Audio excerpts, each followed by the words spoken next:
control the vertical.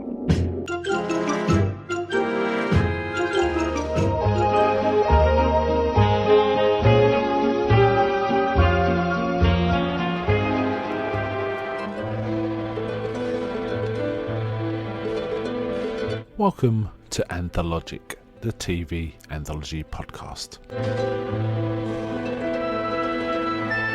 I am your host, Mark. Anthologic is a podcast dedicated to exploring the good, the bad, and the odd of horror, science fiction, and the best of mystery suspense anthology shows and series on TV.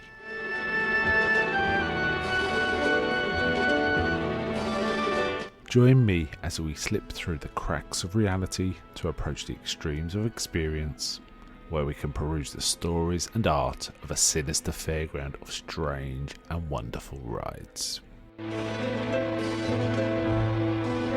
And now we go on to the show that is the focus of this particular episode.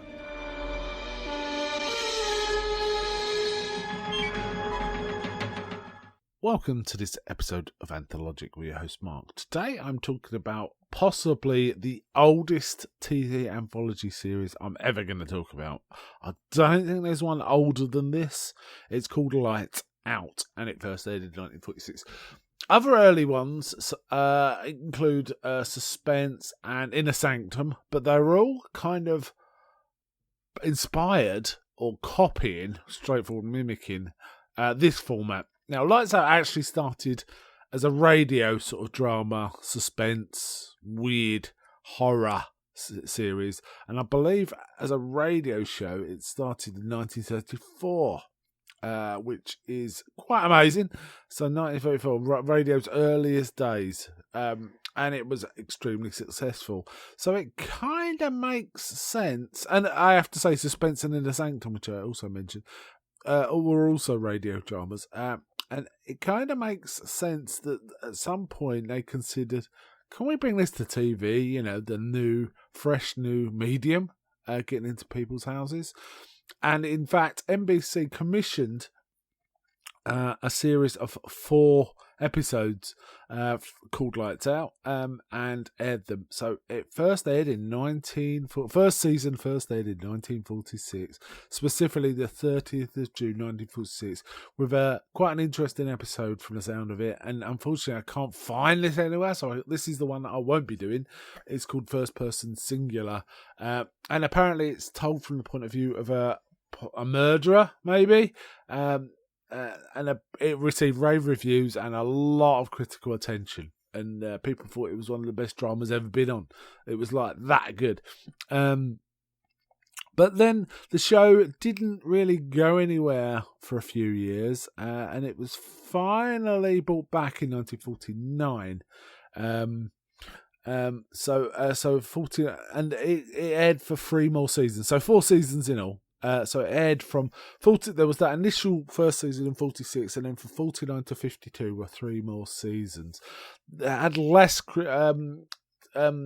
unanimous critical response. It was kind of mixed. It depends on what you wanted to do. It had some interesting talent associated with it. Scripts from the likes of, for example, R11, who wrote The Boys from Brazil, and he wrote a few other thrillers of those. I think he wrote Rosemary's Baby, and a few fairly famous actors that were famous at the time, or were young actors that have become more famous. For example, Basil Rathbone's in one. Leslie Nielsen appears in one when he was fairly young.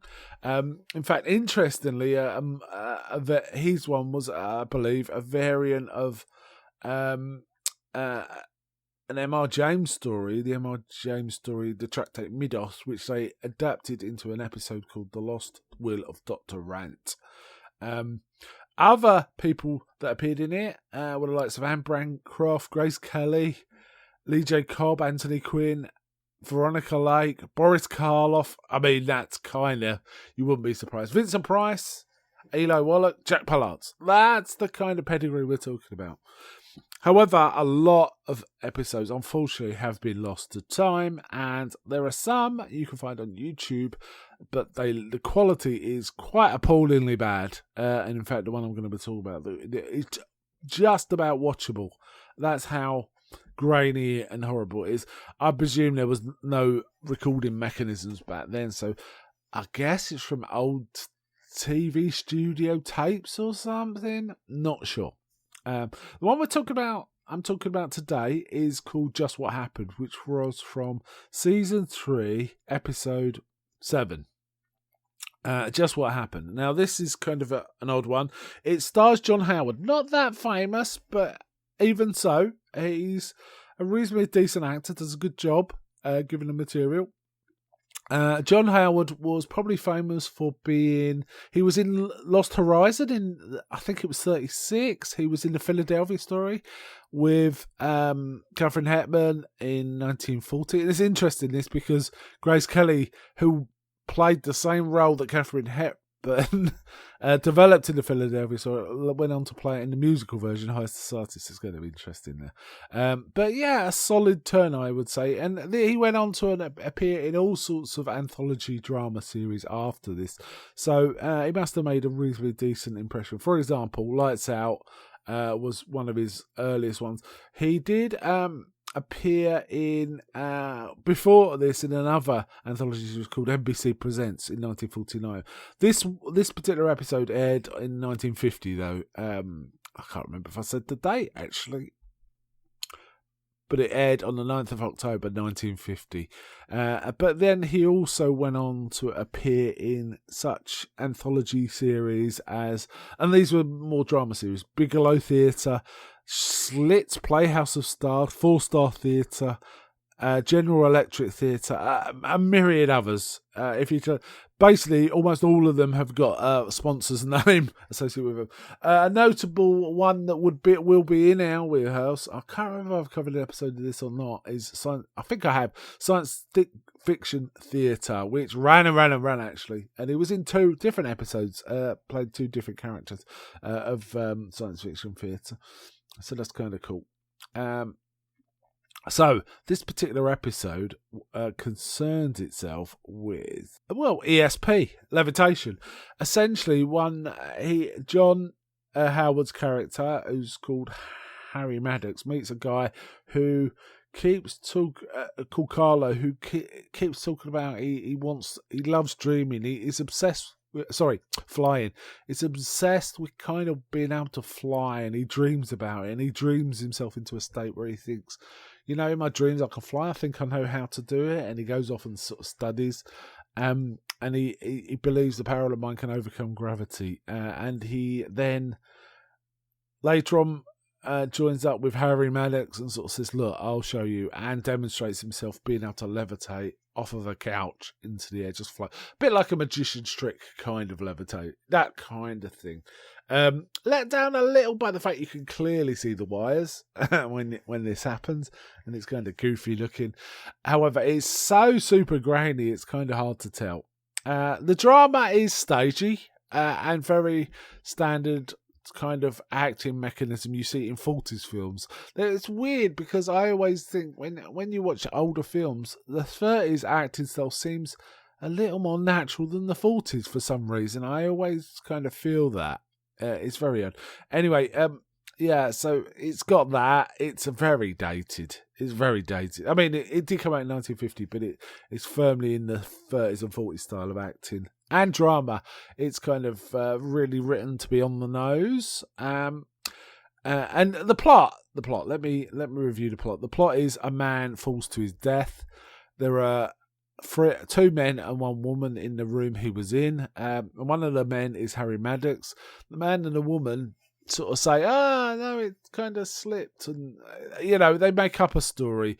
The reason is we see this in a rushed way, that they cannot bring themselves to tell the truth because no one will believe them, and they'll think they're murderers, and so they concoct a story. But Harry Maddox is obsessed, wants to tell the truth, and he insists that that's not what happened, and he gets charged with basically manslaughter, possibly murder. because people were thinking he pushed him. And it's funny when you see this sort of onlookers, they say, look, there's a guy out there, he must have pushed him. It's all this. It kind of builds really fast in a, dramatic contraction of how things would really happen in this situation. That's how these things are.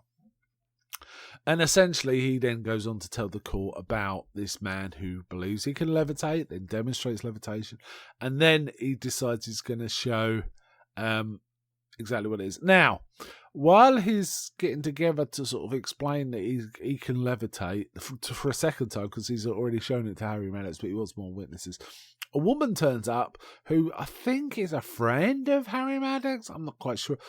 I assumed it was like a girlfriend, but then at one point she says, I'm leaving. Oh, don't bother giving me a lift home. I've got a late date.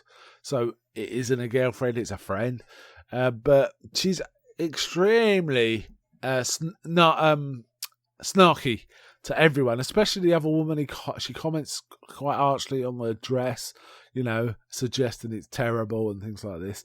And you can see that Carlo is kind of a bit perturbed, says, maybe all this negativity in the room's being a bit disruptive. And Harry's saying, maybe you should call it off. And Carlo goes, no, I feel I need to still show you. And then he kind of floats out the window and then falls to his death. Something disturbs him and makes him fall to his death. So, yeah, it's extremely stagey, but it's kind of weird and interesting and worth a bit of a watch. And as I say, it's on YouTube. I think I might try one or two other ones from... there are some more of this season available online. An example names are The Martian Eyes, Beware This Woman, Jasper. That could be anything, right? The Haunted Skyscraper. So The Martian Eyes sounds very intriguing, for example, and possibly more in our wheelhouse. It's just this was the earliest episode I could find, so I felt it was right to try and get as close to the first episode available as possible when I'm going through this season 1 of Anthologic. So yeah, not great, but an interesting watch. Very stagey, very dated. The quality is appalling, but it was still worth a bit of a watch, and I'm glad I watched it. But as I say, this may be the earliest sort of suspense mystery anthology show on TV, on any kind of TV anywhere. I'm not 100% sure on that, but I'm having trouble finding anything earlier than this. So, interesting one there. So, I'll leave that with you. Just what happened is the episode. But before I go, may I ask, is anybody out there? I'm not.